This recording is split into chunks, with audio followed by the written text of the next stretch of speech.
Assalamualaikum warahmatullahi wabarakatuh. Halo adik-adik semua, jumpa lagi bersama Kak Henry melalui channel Belajar Bahasa Inggris. Baik, sekarang kita berada pada lesson 5 atau pelajaran yang kelima. Yang mana pada lesson 5 ini kita berlatih bagaimana cara menyusun kalimat-kalimat sederhana menggunakan modal auxiliary. Apa sih yang dimaksud dengan modal auxiliary? Ya, seperti kata bisa, boleh, akan, harus, ya, bisa, boleh, akan, harus. Kata-kata tersebut kita sebut sebagai modal auxiliary yang berfungsi sebagai kata bantu, ya. Lagi-lagi yang berfungsi sebagai kata bantu yaitu memodifikasi makna atau menambah makna dari kata sesudahnya. Bicara, ya, kata sesudahnya bicara, bisa berbicara.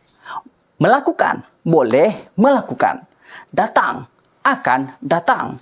Belajar, harus belajar. Caranya sederhana, ya. Langsung saja kita mulai pelajaran kali ini dengan membaca Bismillahirrahmanirrahim. Bismillahirrahmanirrahim.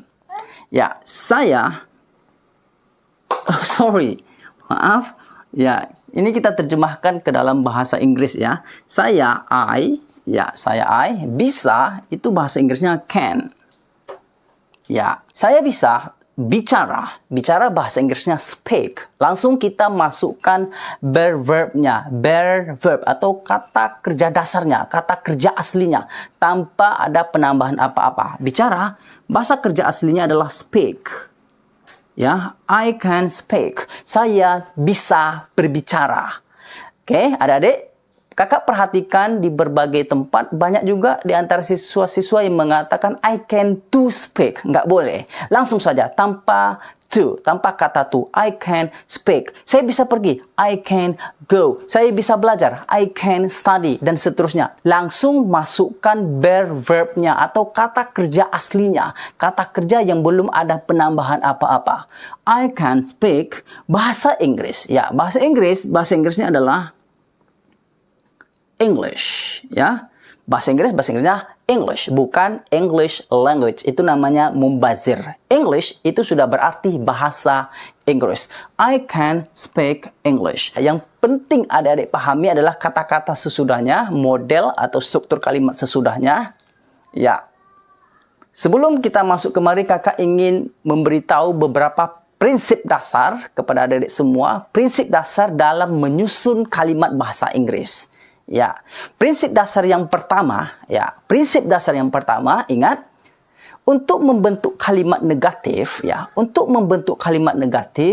selalu kata not diikuti oleh kata bantu. Artinya, di tengah-tengah kalimat, kata not yang berarti tidak itu tidak bisa berdiri sendiri. Mesti ada kata bantu yang mengikutinya, tergantung jenis pelajaran, tenses ataupun subjek yang kita gunakan.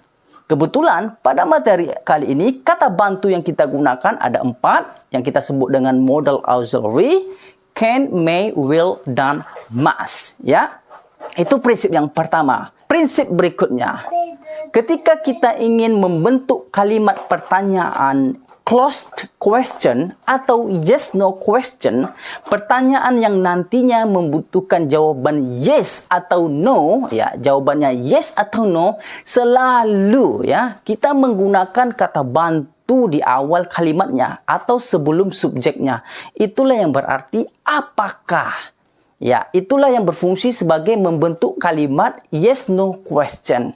Dan prinsip yang ketiga, ketika kita ingin membentuk kalimat tanya menggunakan seperti kata what, who, where, why, kita mesti letakkan kata bantunya setelah kata tanya tersebut, ya. Berarti itu 3 prinsip dasar dalam penyusunan kalimat-kalimat bahasa Inggris.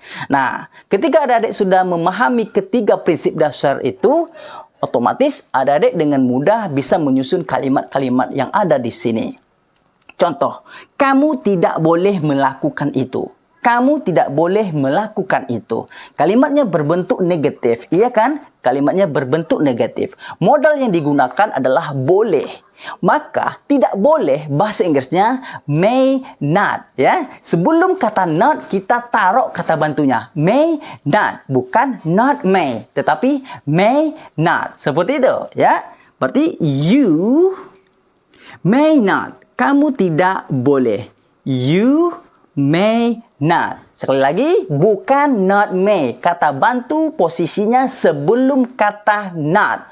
You may not. Melakukan, bahasa Inggrisnya do, ya. You may not do itu. You may not do it. Atau baca cepatnya, you may not do it. Do it, PT. Oke, uang. You may not do it. May not. Oke, itu prinsip yang pertama tadi. Kemudian, prinsip yang kedua, ya, udah kakak sampaikan tadi. Ketika kita ingin membentuk kalimat yes no question, yang nanti jawabannya iya atau tidak, kata bantu itu kita posisikan sebelum subjeknya atau di awal kalimat. Di sini kita menggunakan modal akan. Maka kita taruh akan ini di awal kalimat. Will. Kita meletakkan will ini di awal kalimat. Will. Baru masukkan subjeknya. Will he come? Ya. Apakah dia akan? Nah, begitu ya cara menerjemahnya. Apakah dia akan? Jadi nggak bisa diterjemah apakah apa bahasa Inggrisnya? Pusing adik-adik nanti. Apakah itu banyak bahasa Inggrisnya tergantung konteks kalimatnya. Dalam konteks ini ya seperti ini. Will he come? Apakah dia akan? Atau akankah dia datang? Sederhananya seperti itu. Akankah dia datang nanti malam? Tonight. Ya. Akankah dia datang nanti malam? Will he come tonight? Seperti itu. Nah, kalau begitu, kita coba alihkan menggunakan modal yang lain. Bisakah kamu? Can you? Bolehkah saya? May I? Apakah saya boleh? Juga may I. Will I? Apakah saya akan? Akankah saya? Will I? Sama saja. Harus. Apakah dia harus? Must he? Oke, must he? Haruskah dia? Ya, must he. Intinya nanti jawabannya iya atau tidak. Oke, itu prinsip dasar yang kedua. Kita letak kata bantunya sebelum subjeknya. Sebelum subjeknya. Will he come tonight? Apakah dia akan datang nanti malam? Ya, nanti adik-adik tinggal berlatih membolak-balikkan kalimatnya sehingga nanti adik-adik fasih dan mampu menggunakannya dalam komunikasi atau conversations, ya, percakapan sehari-hari. Nah, sekarang kita masuk pola yang keempat. Logikanya sama. Bukankah kita harus belajar dengan serius? Bukankah kita harus belajar dengan serius? Ya, pertanyaan ini jawabannya cuma dua. Kalau tidak iya, berarti tidak. Ya, kalau tidak iya, berarti tidak. Berarti ini juga kita sebut sebagai yes no question atau closed question. Pertanyaan yang jawabannya singkat, iya atau tidak. Ya, logikanya kata bantu kita taruh sebelum subjeknya. Karena kalimatnya berbentuk negatif, maka kata bantunya juga kita bentuk ke dalam bentuk negatif. Itu logikanya. Harus bahasa Inggrisnya must. Bentuk negatifnya must not. Kemudian disingkat, ya. Kemudian disingkat menjadi mustn't, ya. Kemudian disingkat menjadi mustn't. Bukankah kita harus? Ya, mesti kata bantunya di awal, ya. Berarti mustn't, ya. Mustn't. Kita we.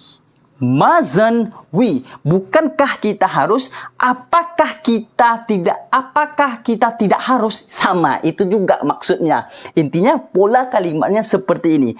Mustn't we? Belajar, study. Ya, bukankah kita harus belajar dengan serius? Serius bahasa Inggrisnya serius, dengan serius seriously.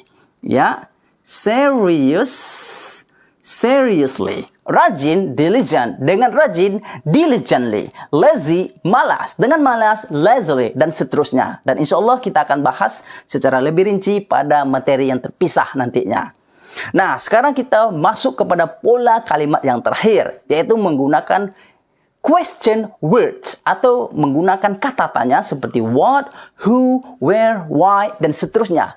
Prinsip yang ketiga yang sudah kakak sampaikan tadi, setelah kata tanya wajib ada kata bantu. Ya, boleh adik-adik perhatikan berbagai macam kalimat, pasti ada kata bantu setelah kata tanya.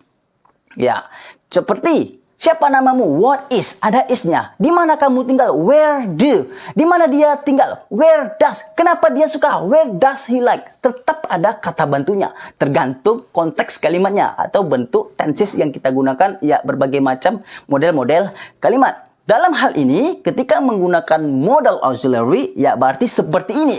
Ya, kata bantunya adalah can, might, will, must. Apakah yang harus mereka lakukan? Ya, pertama kita masukkan question word, kata tanyanya terlebih dahulu. Apa? Ya, kata tanyanya adalah apa? What? What? Setelah itu masukkan kata bantunya. Harus. Kata bantunya adalah harus. Maka harus bahasa Inggrisnya must. What? Must. What must? Apa yang harus? Baru masukkan subjeknya. What must they do? Apa yang harus mereka lakukan? Ya, mereka harus melakukan apa? Apa yang harus mereka lakukan? Ya, sama, tetap seperti ini. Di dalam bahasa Indonesia, mungkin kita bisa bolak-balik kalimatnya. Apa yang harus mereka lakukan? Mereka harus melakukan apa? Harus melakukan apa mereka? Namun, ingat, di dalam struktur kalimat bahasa Inggris tetap seperti ini. Kata tanya, kata bantu, subjek, dan predikatnya atau verb. Seperti itu. What must they do? Apa yang harus mereka lakukan? Dan seterusnya. Nanti adik-adik tinggal membolak-balik bentuk kalimat menggunakan, ya, tinggal ditukar-tukar saja auxiliary verb yang ada di sini. Ya, tergantung adik-adik menggunakan auxiliary verb yang mana. Ya, kalau dia berbentuk negatif, berarti tambah kata bantunya sebelum kata not-nya. Tidak bisa cannot, bukan not can. Tidak boleh may not, bukan not may. Tidak akan will not, bukan not will. Tidak harus must not, bukan not must. Dan seterusnya. Ya, mungkin ini yang bisa kakak sampaikan pada lesson yang kelima ini. Mudah-mudahan dapat membantu adik-adik semua. Thank you for watching. Dan jika adik-adik merasa video kakak ini cocok dengan karakter adik-adik, bisa membantu adik memahami pembelajaran bahasa Inggris, silakan di subscribe. Karena insya Allah kakak akan selalu konsisten mengupdate video-video pembelajaran bahasa Inggris secara sistematis. Thank you very much for watching. Kita tutup dengan hamdalah. Alhamdulillahirabbil alamin. Assalamualaikum warahmatullahi wabarakatuh.